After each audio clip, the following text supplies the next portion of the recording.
La producción del maestro toma... Yo lo creo. Niño tonto. Por eso le sé. Un problema acá.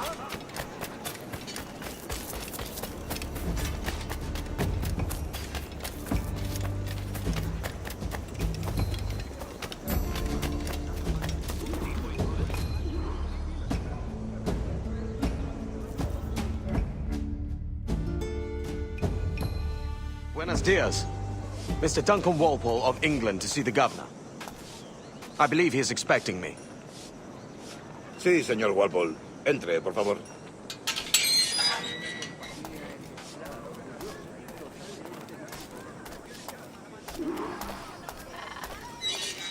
¿Ese es el hombre? ¿Cómo lo llamabas? ¿Asesino? Sí, Duncan Walpole. Debería haber llegado hace muchos días. No me gusta que los extranjeros se paseen por nuestra ciudad. No me fío de ellos. Cállate. El gobernador tiene invitados. Todos franceses e ingleses. Parece un hombre rudo. Le suponía un aspecto más respetable. Llévame a tomar. Sé indulgente con él.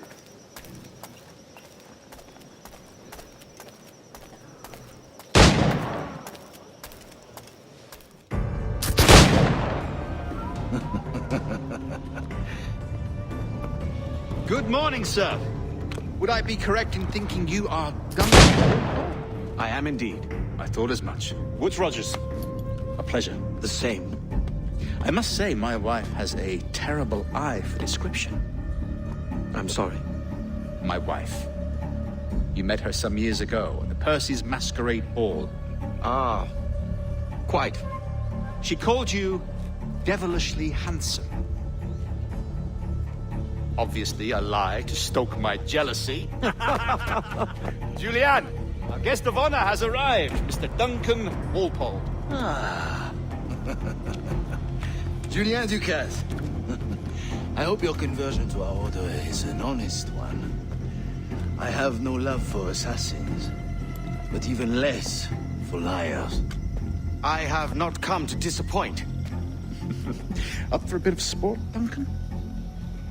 The old man isn't ready just yet.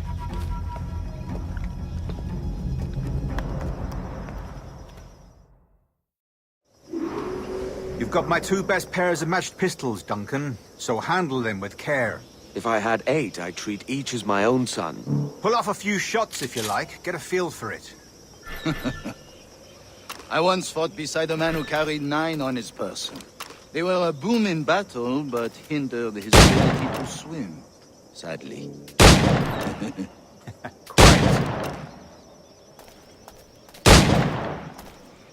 A good kick, yes? I long for the day where one firearm carries 4 bullets, and not the opposite.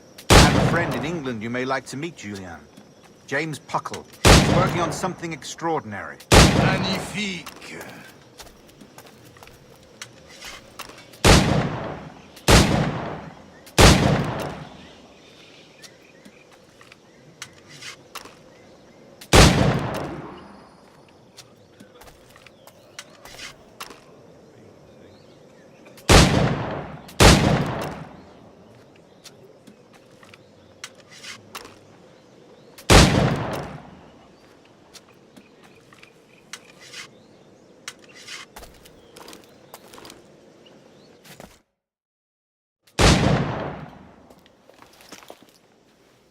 Duncan, where are your wrist blades? I've never seen an assassin so ill-equipped. Ah, damaged sadly beyond all repair. Uh-huh.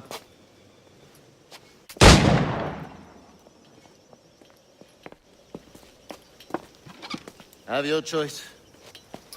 Where did you find all these? I did not find them. I took them. These are souvenirs.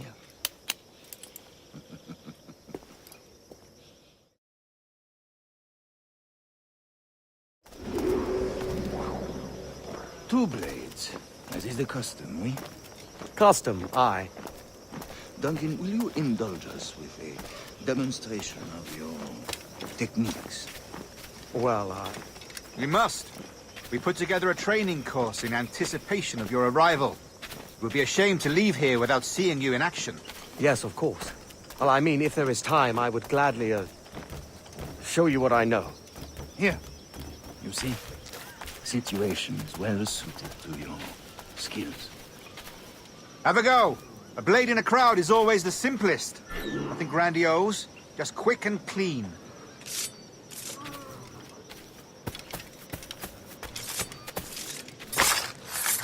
Show us another technique. Quite ingenious to use bales of hay for cover, don't you think?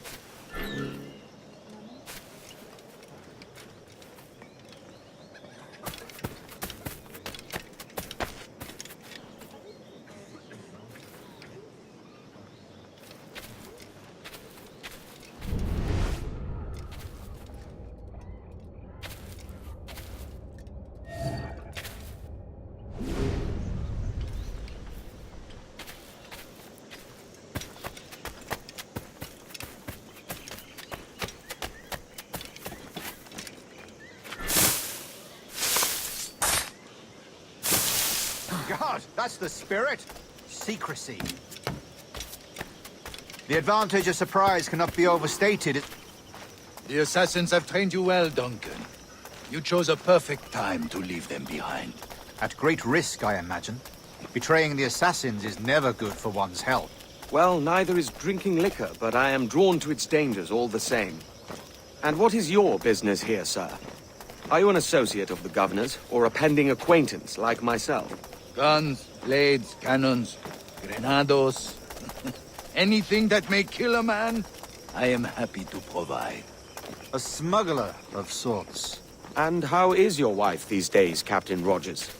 Is she, here, in Havana? I trust she's well, but I wouldn't know. I've been in Madagascar some 14 months hunting pirates. It took some work to dislodge the criminals there, but we managed it. In future, I hope to use these same tactics throughout the West Indies. And how did you deal with that kind? Very simply. Most pirates are as ignorant as apes. I merely offered them a choice. Take a pardon and return to England penniless, but free men. Or be hanged by the neck until dead. Oh. I imagine Nassau would be your next target. Very astute, Duncan, indeed. Best of luck with that.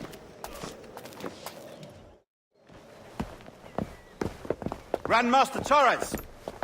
Mr. Duncan Walpole has arrived. See. You were expected 1 week ago. Apologies, Governor. My ship was set upon by pirates. We were scuttled. I arrived only yesterday. Unfortunate. Forgive my caution, but were you able to salvage from these pirates the items you promised me? Yes, sir, I was.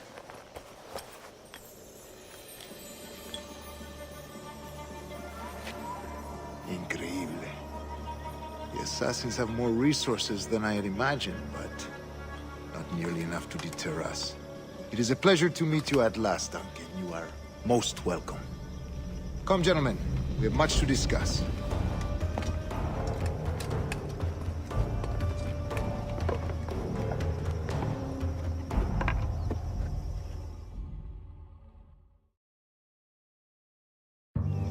Convened at last, and in such continental company.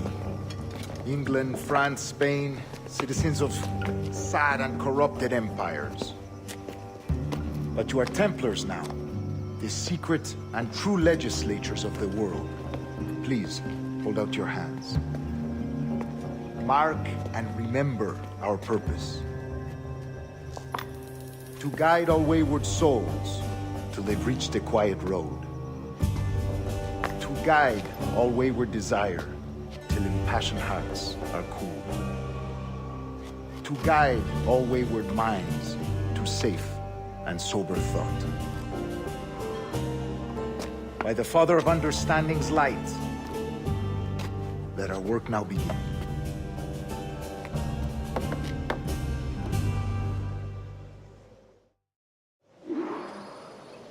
Decades ago, the Council entrusted me with the task of locating in these West Indies a forgotten place our precursors once called the Observatory.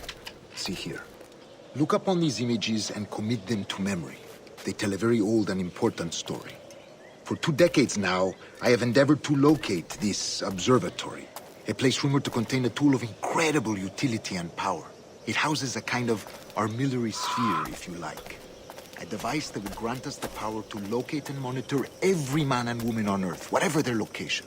Only imagine what it would mean to have such a power.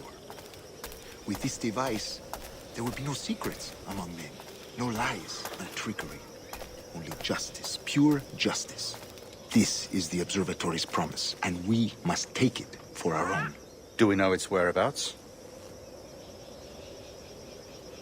We will soon. For in our custody is the one man who does, a man named Roberts, once called a sage. It has been 45 years since anyone has seen a true sage. Can you be sure this one is authentic? We are confident he is.